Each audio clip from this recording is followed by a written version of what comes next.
has never been a more important time to move in a vegan direction. Whether you're ready to start, restart, or re-energize your vegan or plant-based practice, this podcast is for you.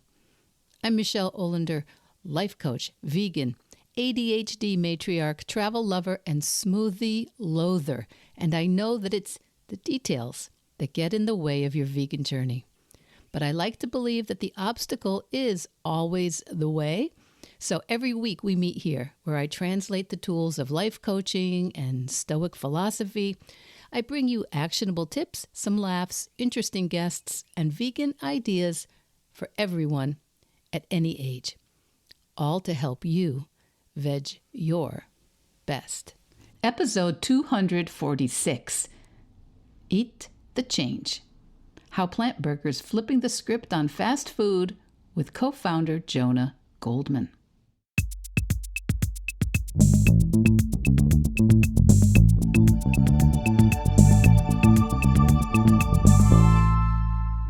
Hi, my Vedge Your besties, it's Michele.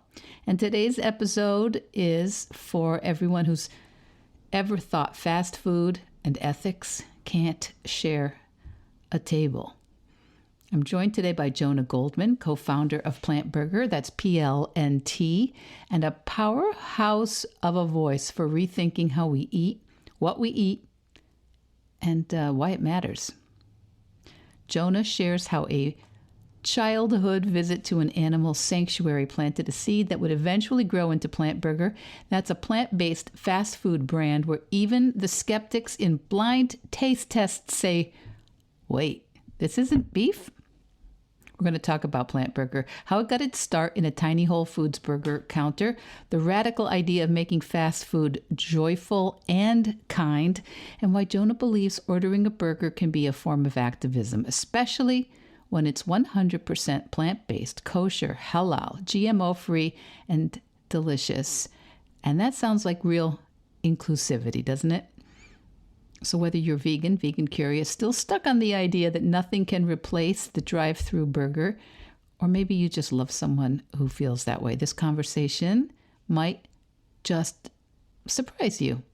And that's in the best way. So stick around. We're going to talk about Plant Burger's impact calculator also. And that is a very cool live running tally showing how much land and water and carbon and other things that you're saving with every bite.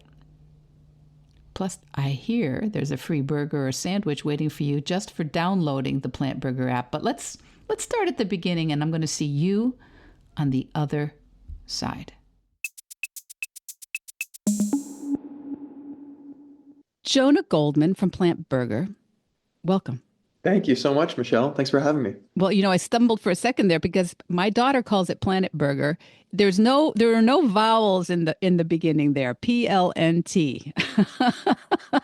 That's right. And I'm glad she calls it Planet Burger. I also often call it Planet Burger, and it is intentionally set up that way to be ambiguous so that customers can create their own definition and association between planet, plant, and plenty. The idea of abundance that can come from having more plants in our food system and in our diets. Well, I think it's so important to have you on our podcast today. I would love to make sure that all our listeners know about you because you have been committed to making vegan options, plant-based options available for a variety of reasons for quite a long time. And not to belabor it too much, but I would love your short how I got here. Yeah, thank you for asking. I'll condense it down to the footnotes.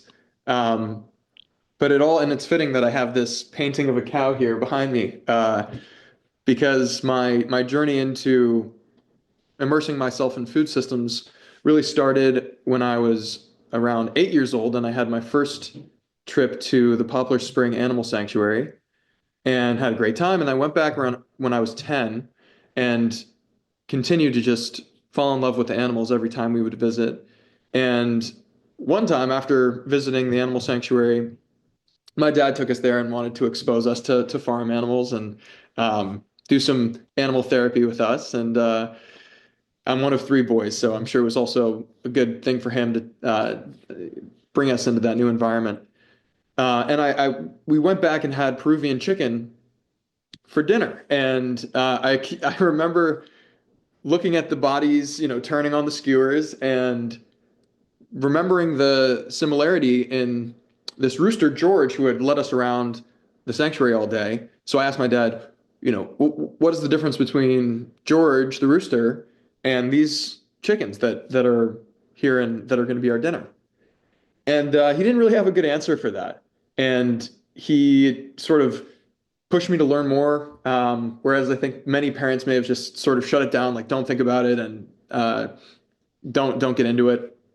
He and my mom both, supported me in asking more questions around where does our food come from and what is the impact of choosing to eat these foods.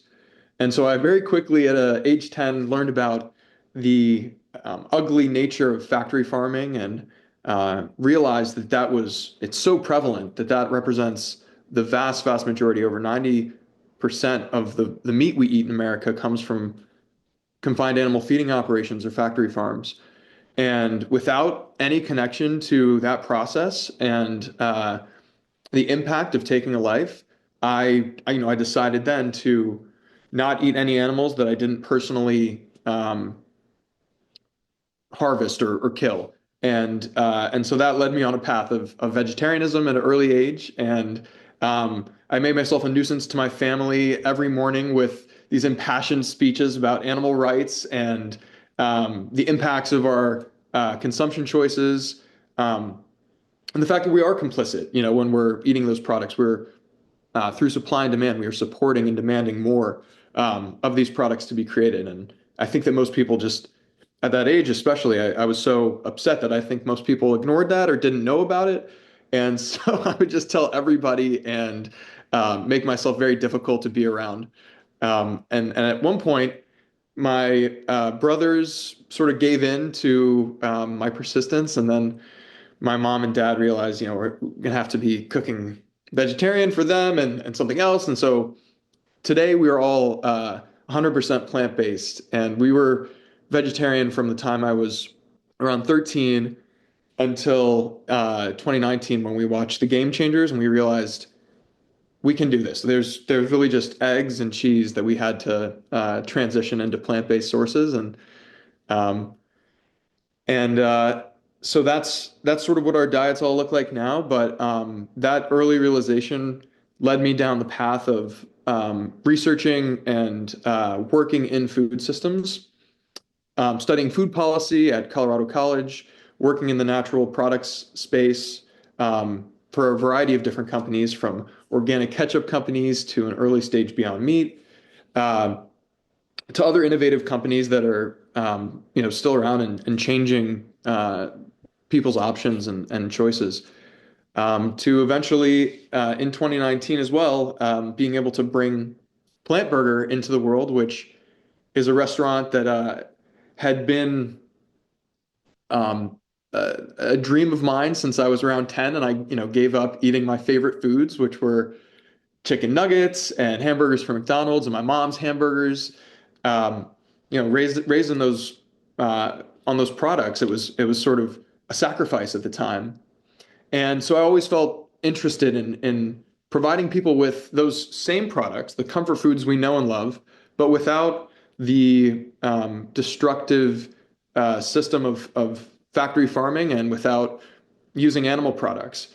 And so it was a really exciting moment for me to be able to bring this idea, and I should say, with the help of an amazing team of experienced professionals who are my co-founders and the rest of the team at Plant Burger, who all came together and made this vision a reality, and opened the first Plant Burger in 2019, and have been growing the brand and working along the East Coast to really expand our footprint ever since.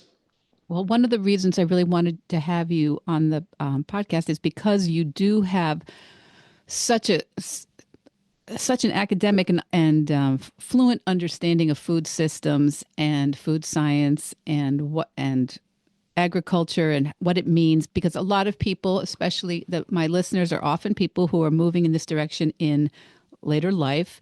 And one of the things I hear often is people ask me all the facts and figures to explain myself and to defend myself and to like, why would you do that?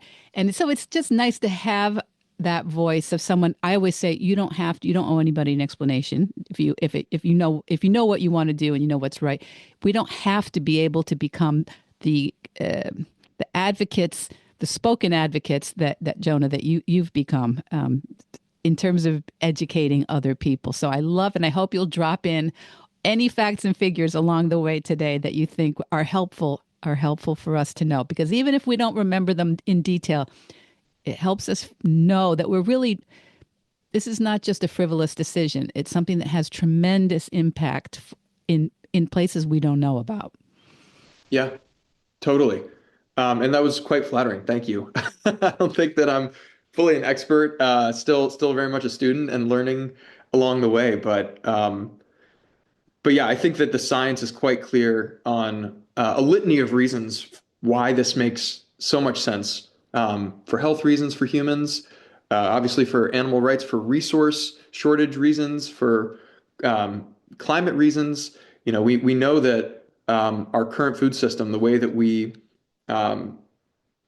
aggressively factory farm so much animal protein, is one of the leading causes of climate change. It's the leading cause of deforestation. The vast majority of crops grown worldwide are not grown, in fact, to feed humans, but rather as animal feed. And so it represents a massive excess and misallocation of resources. We would have so much more food and calories to feed humans if we simply transitioned a small amount of our current protein intake from animal-based sources to plant-based sources. So, food, not feed, I've heard you say.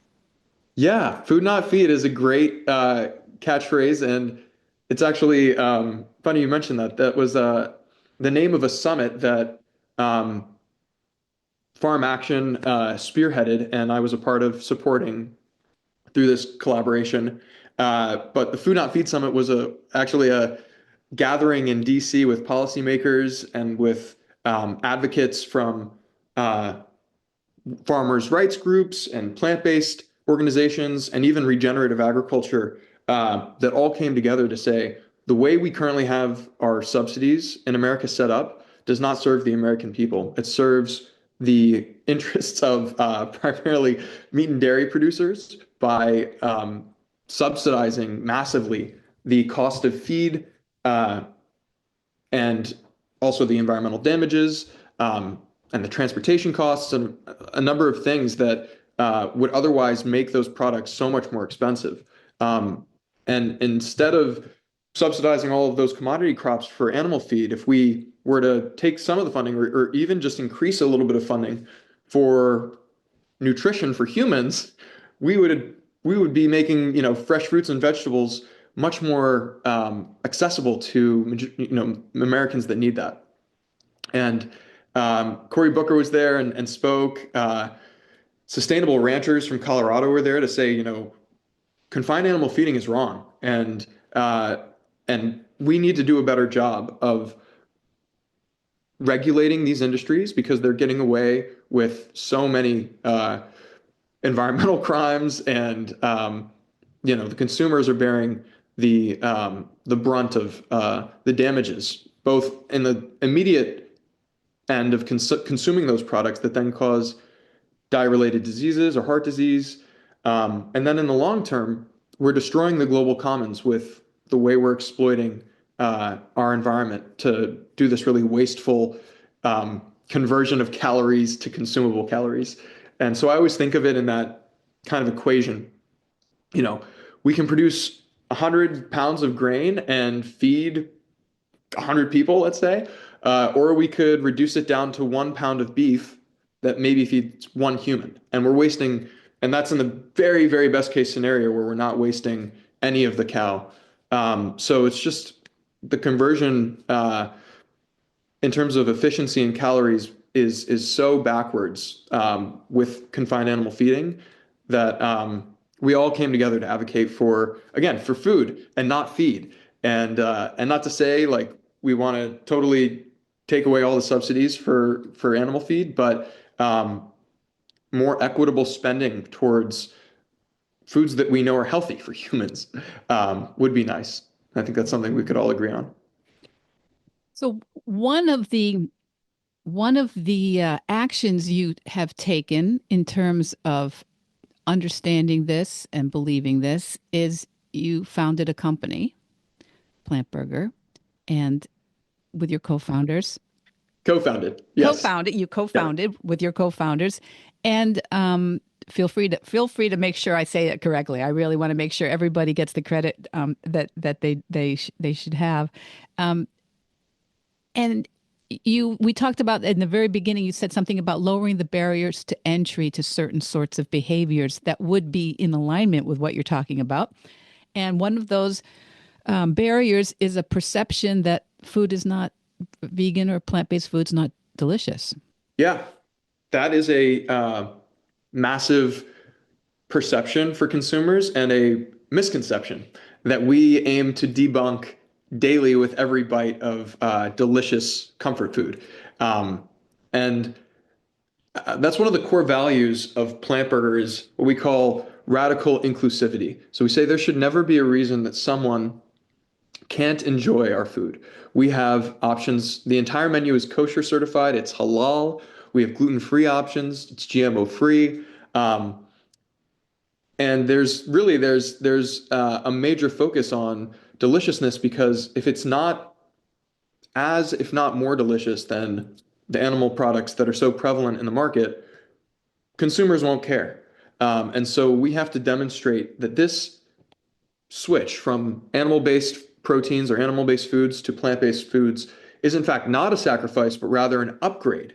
An upgrade in terms of flavors is really the most important thing that we have to achieve because, again, we're sensory creatures and the way things look and smell and taste is of utmost importance for a restaurant. And so to that end, it's chef crafted food. We have Chef Spike Mendelsohn, who is a seasoned restaurateur and burger chef, lending his culinary skill and expertise to the craft of our burgers, to such an extent that people who try our burgers in a blind taste test won't know that it's plant-based. And I think that is really the most important credential. When I brag about Plant Burger, that's always the case study that I point to. We ran a promotion called the Plant Believe It Challenge, where we gave influencers our food and asked them to record their friends trying food from a new burger place. And without prior knowledge, none of these test subjects, the friends of the friends, were able to distinguish that this was a plant-based burger. They all thought it was a beef burger, and they loved it. And even for our chicken sandwich, we got the same reactions. And so deliciousness is key. And if it's not bringing people joy, it won't succeed. And that's just the reality of the restaurant business. It has to be giving people a unique consumer experience of joy, and feeling of warmth, nostalgia, and burgers are central to American cuisine. That's really it's a you could say a staple of our diets. Americans consume upwards of, I think it's 50 billion hamburgers a year, something along those lines, and so it's a pretty astronomical number. And we love our burgers. We don't want to give up our burgers, nor should we have to. And now, really, I think for the first time in the history of food innovation, we can have our burgers and eat them too. Meaning, we can keep our favorite comfort foods in our diet. We don't have to give them up. We can just eat these same foods made of slightly different ingredients. In fact, more direct ingredients, because instead of processing all these ingredients from plants through a cow's digestive system and into their muscles to be integrated into their body, and into a burger eventually, directly from the plants into a burger, we save resources. We can cut out nasty ingredients like cholesterol, macronutrients like the high levels of saturated fat, these sort of ingredients and health downsides of animal-based products while including all the protein and then including also positive things like fiber to make digestion easier. Um, so yeah, so the campaign, the Plant Believe It challenge, I think it did a good job of showcasing that often the barrier to entry is really just a mental thing. We create an idea that this is different and that this is going to be lesser than the thing I was always eating, and so I'm not even going to try it. But if we were just able to try it without prior knowledge, or maybe because we open our minds a little bit to something new, um, it opens up a whole new world of flavor and a different feeling too. It's like when you try our burger compared to a beef patty, you probably won't notice the difference in flavor. But after you eat the burger, you'll be satisfied, but you won't be weighed down. So that's the one difference is you'll feel even better, be able to think clearer, to not need a siesta after you've chowed down. And so it's, as we say, it should be an upgrade. We aim to really make it an upgrade and to make it as easy as we can for Americans to say yes to burgers and say no to, confined animal feeding operations, no to factory farms, and no to animal cruelty, and to all the other things that I think most people really don't want to cause, don't agree with. Um, it's aligning our values with our consumer choices. And doing that in a fun way is important. And I think also the only way to really make it widespread. Well, I see the word joy through a lot of your marketing, through your website. I know that it seems to be a core value of Plant Burger. And when you say Plant Believe It, that campaign, that is, in my mind, 100% of what keeps us from moving in that direction is because we can't believe it. We just can't believe it. We're like, well, if it was healthy, my mom would have told me. If it was safe, somebody else would have told me. My doctor would have insisted that, because most of us just don't believe or don't believe we can stick with it, that we can Yeah. try. And I think having opportunities to believe it could be delicious, believe it could be convenient. So this is the other thing. You have Plant Burger is it called a fast casual? What do you call your Plant Burger? We call it the future of fast food. So it's very much branded as a fast food restaurant, but for the future. And you are located, so you started in 2019. I can't imagine what 2020 was like for you.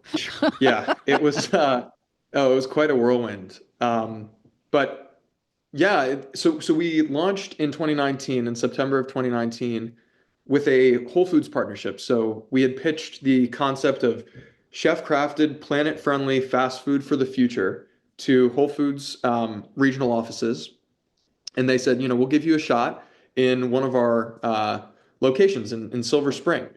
They had a open burger counter that was vacant at the time, and so they offered us the opportunity to go into that space and open the first plant burger, which was another unconventional way of um, operating a restaurant business. So uh, it was a really low risk way as well to get into this space and sort of do a proof of concept with this single burger counter.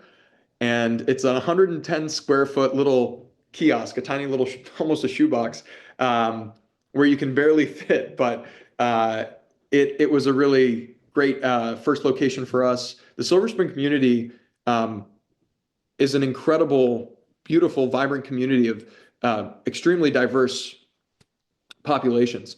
And so we were thrilled to be able to serve that community and to see the product resonate with such diverse audiences. So that was a really gratifying piece of our opening, and the immediate results that we saw and the success we had in that first location was what allowed us to grow regionally within the Whole Foods infrastructure. And so during 2020, which you mentioned was crazy, and 2021 was for us as well, we had the opportunity to continue growing within Whole Foods despite the bizarre nature of the economy that was happening. We wanted to continue to serve, plant-based, planet-friendly, um, and also I would say safe food. And so we took that opportunity and grew to over the years we've now built 11 locations within Whole Foods along the East Coast, and two locations that are brick and mortar, more conventional restaurants. And those are where? Those are in New York. One is located at 1147 Broadway, right next to North Madison Square Park, and the other is in the Coolidge Corner neighborhood, right outside of Boston. And what would this is a question? My husband's a businessman, and he had some questions for you because he's the designated shopper. He did not trust me during COVID to not infect the entire family. So he insisted on doing all the shopping, and he would wash everything and clean everything and put everything away. So I actually have since then let him continue that. But he's the one who knew a lot more about Plant Burger because of Whole Foods, being in Whole Foods a lot. So what he wants to know, what demographics or situations and communities are you looking for to roll out your Plant Burger standalone brick and mortar spots? That's a great question. Anytime we look to open a location, we do a pretty thorough analysis of the demographics. The best case scenario for us are, of course, densely populated urban areas. But we see that there's there's a lot of demand for our restaurants from um, mid, lower, and even higher income populations. So economically, it's pretty diverse. Um, the fastest growing demographic of vegans is actually African Americans, and so we aim to serve that community as well. We are kosher as well, so we're able to serve people who have dietary restrictions or who follow the halal diet. Um, and the age of the population is also an important consideration for us. So we typically are seeing that our average customer is in their mid 30s. Um, and we're really popular with the younger crowds. So younger families and primarily younger professionals are really the ones who are our core audience right now. So we try and look for those areas. Um, and yeah, the higher the density generally, the better our stores perform. So the Coolidge Corner neighborhood is a great example of tons of students in the area, lots of young families, a really diverse array of people of socioeconomic and ethnic backgrounds. And so it's really fun to work there because you meet this like incredible patchwork of different people, different backgrounds, um, and all there to enjoy Plant Burger. And as a fast food concept, density would matter a tremendous amount. You want plenty of people walking by, driving by, able to come through. Yeah, most definitely. Volume is key for fast food, and um, we're really aiming to just increase the volume. That the more burgers we serve, the better we're able to have an impact, a social and environmental and economic impact. And so um, we're trying to get our average volume up, and exposure really matters the most. So we have a dedicated sampling program and budgets for each location to provide free samples to the community. Because again, without that outreach, the grassroots level to say hello, hey, and I think everyone today is a bit more used to the digital world. But when you meet someone and they're offering you some free chili or a plant-based nugget, it makes it immediately available and accessible. And so uh, increasing awareness is still a major focus for us. Um, and we do a lot of other different marketing activities to bring in new populations and community events and things like that. But that's really what we're looking for, is to serve people who are in those sort of demographics and who are generally open-minded to new things. And your when you were in this small square footage section of Whole Foods counter, how many products were you selling then? Was it just like burgers and customized Yeah. burgers, or We started with a pretty slimmed down menu. So we offered burgers, cheeseburgers, a double burger. We have a specialty mushroom bacon barbecue burger, which has these incredible portobellos that we've sauteed in our chipotle barbecue sauce, crispy onions on top of that. So you get the chewy, you get the crunchy of bacon, and none of the animal product. And then we have a smaller sides menu than we do now. We just offered two kinds of fries. We had our crispy herb fries and we had our sweet potato fries. Today we also added green bean fries. We added some other sides like our nuggets and chili cheese fries. But we had basically those few burgers. We had a chili bowl. We had those fries I mentioned, and then we're really known for our milkshakes and our soft serve ice cream, which always is a perfect complement to a nice salty, savory burger and meal at Plant Burger. so you're really building on the accessibility of what Americans know as a classic, for good or bad, American lunch or quick meal. Yeah, yeah. And I think we all have a lot of memories probably growing up eating animal-based products. Like burgers were a huge part of my childhood, at least. And I think a lot of Americans have that nostalgia to go back and to feel the comfort of a diner and of a nice fast food burger. And McDonald's, I think, has done a great job of just ingraining themselves in our collective consciousness and in our habits and in our diets. Um, and we aim to really scratch that itch of the classic burger experience that people are looking for. Um, and again, just by swapping out proteins from one source to another, yielding enormous benefits for them and for all the other stakeholders that are involved in the food systems.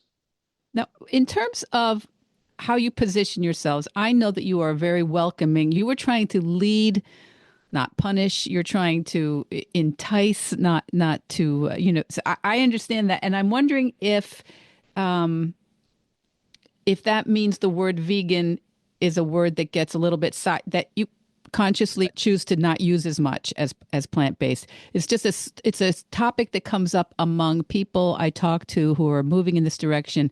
They wonder, should I call myself vegan? Should I call myself plant-based? Should I say what I'm aiming at? And the words are funny in our world, the words we use. Yeah. I think that we have to be careful around the branding and verbiage that we include in our marketing for the exact reason that you kind of touched on, which is preconceived notions. They can really prevent us from experiencing the rich offerings of the world and all the ways that we could um, improve our lives. And so I think there's a lot of misinformation in the market around veganism, and despite there being overwhelming scientific evidence in favor of a plant-based diet, there still seems to be a lot more misunderstanding and propaganda being spread around the process of making plant-based foods, the health benefits, um, the idea that you can't get adequate nutrition on a plant-based diet has been debunked numerous times, and a meta-analysis of all of the data available shows that not only is a plant-based diet totally suitable for all stages of life, it's actually far superior because you cut out all of these foods that are associated with higher risk of cardiovascular disease, chronic diet-related illnesses. Um, but debunking all of that is a pretty tall task for a fast food restaurant that really needs to be just solely focused on bringing people joy and deliciousness. Um, so we kind of tread carefully around those terms and try to, again, breaking things down in a way that if you'll pardon the pun, digestible for consumers. So we use the phrase plant-based. We say on our menus, there's a big golden font on top of our menu boards that says 100% plant-based, 1,000% delicious. And and hopefully people can feel comfortable. We also say this anytime that we're sampling, and I think it is important to reassure consumers. If you try a burger and you don't like it, we will give you a refund. It is a zero risk scenario for you. If you honestly don't like the burger and you find it disgusting, we'll refund you. That's okay. Like, we want you to at least try it. And when we explain that to people and they say, okay, well, this guy seems so confident, and he seems to have all the confidence in the world that I'm going to love it. And they eventually try it. They do love it.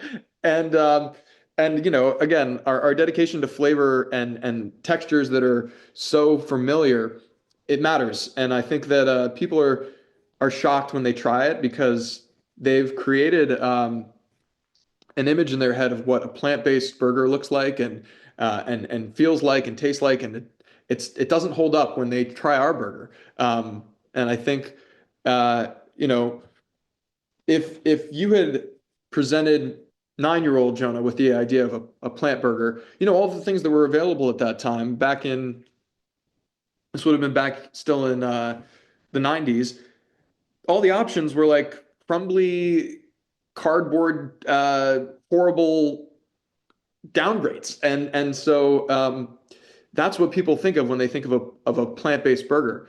But the reality is it's juicy, it's crispy, it has the same chemistry of caramelization of the meat, the Maillard reaction, the browning of the meat that happens to animal protein is the exact same reaction that we're able to get with plant-based ingredients. Um, and so the mouthfeel matters, the flavors matter. And when you bite into a juicy quarter pounder from Plant Burger, you're not going to be lamenting your choice to try a plant-based option because your illusion of it being a crumbly green bean patty has been shattered. It is, and that's also an important piece that we want to pass on to the consumers to celebrate the impact that you just had. Not only did you open your mind to trying something new, but you had an amazing impact in reducing climate change and reducing your cholesterol, reducing your saturated fat levels, improving your health, improving your environmental footprint. And so we coined the phrase in the early days of Plant Burger, "Eat the change," which is a kind of a take on the quote, "Be the change you wish to see in the world," often attributed to Gandhi. That in order to manifest changes, we must be them, we must become them. And what better way to imbibe and actually become positive agents of change than by imbibing and consuming foods that are in alignment with the world that we want to create. I'm glad you said that. I was going to feed you that line because I love that "eat the change" that you guys use. I love that. And I think that is it just encapsulates exactly what we're all trying to figure out. And in the meantime, you're telling us we don't have to sacrifice for that. Not at your place anyway. Correct. Yeah. Yeah. That's right. It's not a sacrifice. It is, and it should be simple, and it should be accessible. And I think that is another challenge that, right now most markets in America are faced with is maybe a lack of options. And so for listeners who are within our range of our delivery and within range of our stores, you are the lucky ones, and you can go and enjoy and eat the change and take part in the mission and the movement, the impact of conscious consumption. But I think, unfortunately, for a majority of Americans, the reality is that they live without access to delicious and healthier options that are plant-based. And so that's a challenge that we have to tackle. And the mission of Plant Burger is to disrupt the $72 billion fast food industry in America that is so ripe for change. It's so ripe for destruction because the major players, McDonald's, Burger King, Wendy's, and uh, many others own a enormous share of our diets, and we need to reclaim those dollars. We need to reclaim that power as consumers and not continue giving it to these massive corporations that continue to exploit humans, animals, and our environment in the process of making toxic food that also poisons us. And instead, um, reinvesting in our local food systems, supporting the small companies and supporting producers that are creating foods that are, again, in alignment with our values and our desires for a healthy planet, a healthy food system. Food should be our medicine, and what we're selling at Plant Burger, though I would say it's medicine for the soul, maybe, but it's still fast food at the end of the day. It's not like I wouldn't call our burgers a health food, but they are far healthier than a animal-based burger. And so we're able to enjoy them with greater frequency. Um, and I often tell people, and I think maybe some people are surprised to hear, like, I've eaten at one point 11 burgers to celebrate our 11th location opening in one sitting. I ate 11 burgers, and I was pretty stuffed. I won't lie, it was like quite a physical feat to fit that amount of burgers in my stomach, but I felt fine, and I was able to. Even later on that day, I went for like a little run, which I really don't think would be the case if those products were, animal based. So we're all about celebrating the changes that we're affecting through our consumption choices, um, both at Plant Burger and in general, like in our personal lives. We should always take pride and take joy in the small wins, because it may seem insurmountable. And you and I had been talking about the idea before of, it can be overwhelming to look at the world and think, how can I be a positive force for good in the world and for positive change. Um, but diet is really the biggest contributor to our impact on the planet. And so, again, if we're able to harness that and use it towards good, we'll be doing a uh, massive impact towards a better future for future generations, for animals, and our descendants. On our website, we have a ongoing ticker, and it's actively counting the water, land, energy, and emissions that we are saving by virtue of serving our food. So we created a formula that's connected directly to our sales. So you're seeing in real time the impact that you're having. And in the Plant Burger app, we have a first party channel that we encourage all of our customers to use. You get a free burger when you download it. Again, to lower the barriers to entry. When you place orders on the Plant Burger app, we have an individual calculator so that you can see exactly how many square meters of land and gallons of water you're saving, the emissions that you're saving, and that should be, I think, front and center when we think about our food choices. And so we aim to really, again, congratulate people for helping to be saving the planet and making the food system safer, more resilient, and better for, again, all stakeholders: animals, the people who are producing, the farmers, people who work in the manufacturing, and the consumers at the end of the day. Jonah, I'm so glad you mentioned that, because it's kind of the flip side of billions served. It is what we're saving. Exactly. It's really beautiful. That's really beautiful. Jonah, I want to respect your time. You are a busy man. You've got a lot going on. I have a quick question. Are your stores all company owned, or are you going to do franchises? Is that something that's decided yet or not? Yeah, we are currently all privately owned and held, and operated. Obviously, we have a great partnership with Whole Foods, so they're definitely a massive stakeholder in our current business, and we are exploring the opportunity for franchising. And I think there's key markets that are underserved in America that we would love to open Plant Burgers in and provide access to delicious, plant-based, planet-friendly fast food for those people. So more to come on that. We're looking into it, and hopefully we'll be able to scale more. In the year to come, we'll hopefully open another location on the East Coast. And after that, I think, hopefully the consumers will continue to demand this, and the demand will continue to increase, and we'll be able to scale and start replacing some of our major competitors on the corners of America's cities. And then we could really eat the change. Yes, That is exactly. Jonah Goldman. Thank you so much for telling us more about Plant Burger. I think what you're saying is there's a place for all of us to eat the change, to be a little bit more leaning into what's possible out there. And I think it's really an inspirational story. I read that you were the youngest or the first intern at Beyond Burger. Yes, I and my colleague. So we were the first two marketing interns to ever work at Beyond Meat back in the Beyond Meat. summer of 2013. Yes. That's so great. So it's really kind of, as they say, a long, strange trip, but you are really, we're looking forward to what comes next at Plant Burger.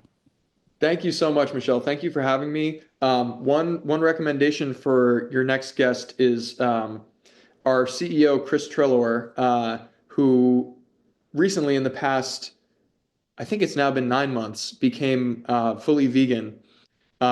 We'd worked together for over a year before, and he, again, I think had that idea that this is nice, but it's not for me. I can't make those changes in my life. And ever since he did, he has gone off a lot of his medication. His health and well-being have skyrocketed. He's very happy with the choice, and is now even more passionate about like spreading this information and sharing it with people than I am, which is a pretty significant thing, I think. So I would definitely encourage you I'll connect you with Chris. He's got an amazing story, and I'm sure would love to share it with you. Okay, listeners, you heard that. We have another guest coming up. That's great. That's super. Thank you so much, Jonah. Thanks, Michelle. So, what did you think of Jonah Goldman? Talk about an early adopter. I didn't go vegan until my 50s. I loved hearing how a childhood visit to an animal sanctuary sparked this lifelong mission of his. And I especially love Jonah's approach to meet people. Get it? Meet people where they are. I know, that's a bad pun. But maybe it's a timely reminder for all of us to spend a little more time meeting people where they are to be effective advocates. And even if you're not near any Plant Burger locations, at least for the time being, it's, I think, inspiring to know that their team is focused on serving up something even bigger than burgers. They're looking to redefine fast food as joyful and inclusive and impactful. And one of the coolest things is that Plant Burger Plant Impact page that you can see in real time if you go to the plantburger.com page. One of the choices of pages is Plant Impact. You'll see a live ticker tracking how every burger sold is saving gallons of water, preserving land, cutting emotions. And you'll see, or maybe someone you love can see, how not abstract this is. It is not someday. It's happening now. And the food still tastes amazing. So, want to see your personal impact? You can download the Plant Burger app. And Jonah says you're going to get a free burger or sandwich just for signing up. But that's your Vedge Your Best homework, to at least visit the impact calculator or send it to someone who might be open and curious about the consequences of meat consumption, especially this summer as we're going into the barbecue section of the year. Sometimes changing the world doesn't have to start with outrage. Sometimes it can just start with lunch. And if you're ready to eat the change that you want to see in the world, the first step is super simple. Always, you just veg your best. Vedge Your Best podcast production, music, and editing by Charlie Weinshank. Thanks, Charlie. Before you go, it would mean so much to me and the Vedge Your Best team if you would hit subscribe, leave us a 5-star review, or share with someone you think might be interested. something about algorithms. It helps bump us up a little in the rankings, and that's the best way to help others find the podcast and for us to find our audience. So, until next week, make it easy and veg your best.